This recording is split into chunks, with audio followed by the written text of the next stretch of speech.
Excuse me, eating lunch here. That can wait though. Today's video is sponsored by chicken. Eat more chicken. Or not.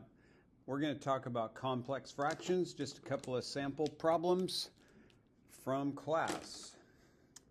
We're talking complex fractions, which is a fraction on top, fraction on top, or a fraction on bottom, or worse yet, better yet, a fraction on both top and bottom.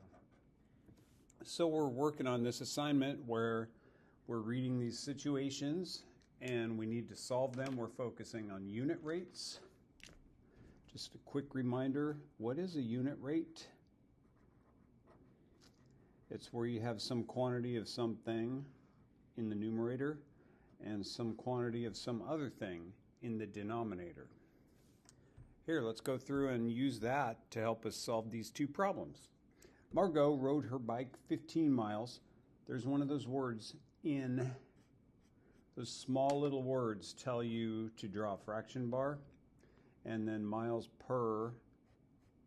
So we have in and per tell you to draw fraction bar in this case. So everything's in order. It says 15 miles in. Are you okay if I go 1.5? I hope so, because it's too late now. And that's 1.5 hours. And then it asks, so this is given, and our answer is going to look like miles over hours.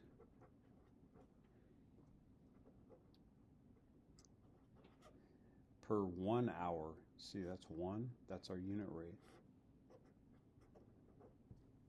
So let's make that happen.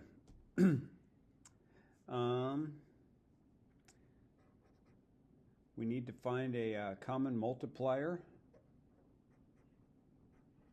to take 1.5 down to 1. Some fraction of 1.5 is 1.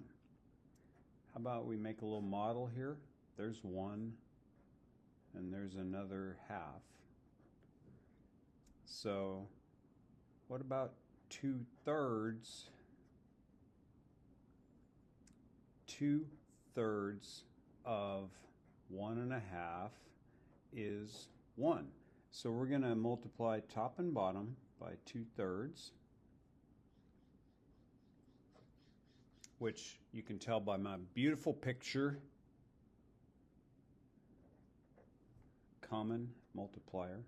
We're going to multiply top and bottom by the same thing. The thing that got me to the unit rate is going to get me to an accurate comparison unit on top.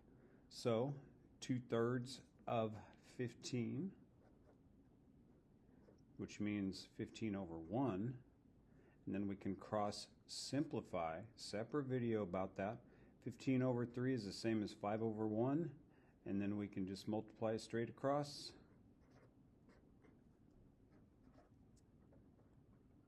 10 miles per hour. That answers the question, how fast did she go? How fast did she ride in miles per hour?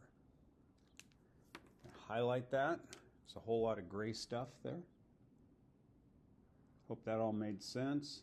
A lot of this is based on the fact that we've done fractions. We know ratios have to have labels, therefore unit rates need labels. And cross-simplifying might be something new, but maybe that's all you need to learn it. You can go numerator of one to denominator of the other and simplify. If that makes sense, keep doing that. Okay, let's go down to the recipe problem. Let me freeze that right there. Refocus. Good, next problem. A recipe calls for 1/3 cup of sugar for every, there's your fraction bar, there's your comparison words, cup of flour. If Letitia uses 3 cups of flour, how much sugar should she use? So let's start by taking what they give us. 1/3 cup sugar. Brand new pen is making my paper wiggle around. For every, that tells me, make that fraction bar, 3/4 of a cup of flour.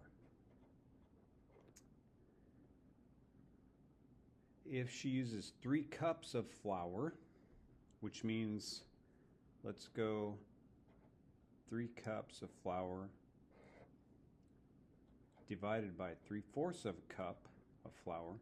This means how many 3/4?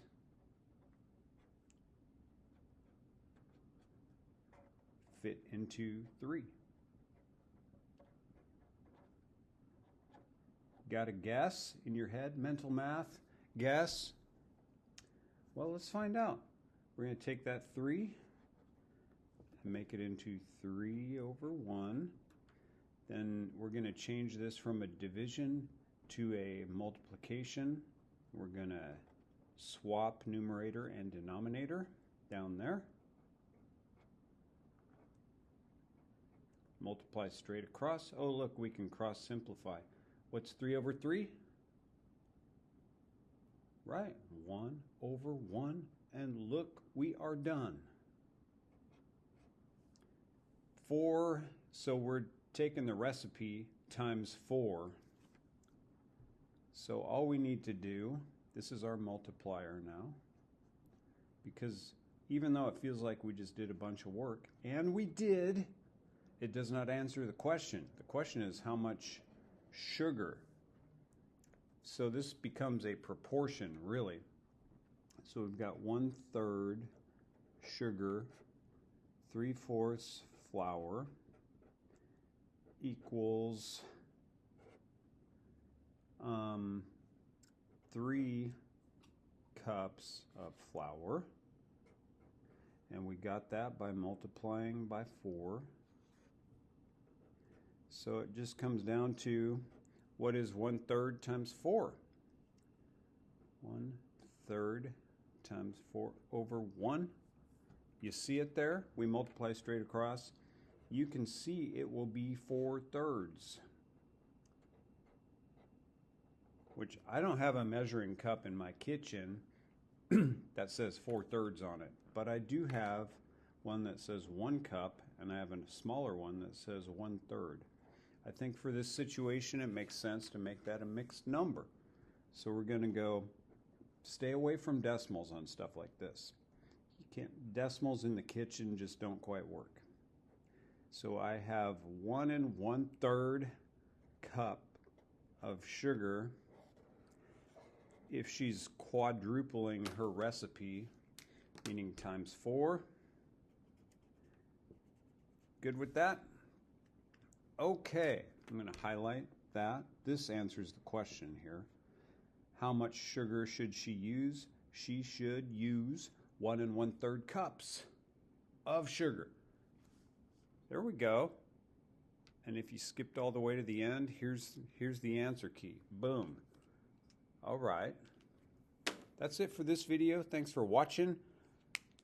And I was told by students to tell you to hit the subscribe button, so go ahead and smash it. Smash it, boy. Come on, girl.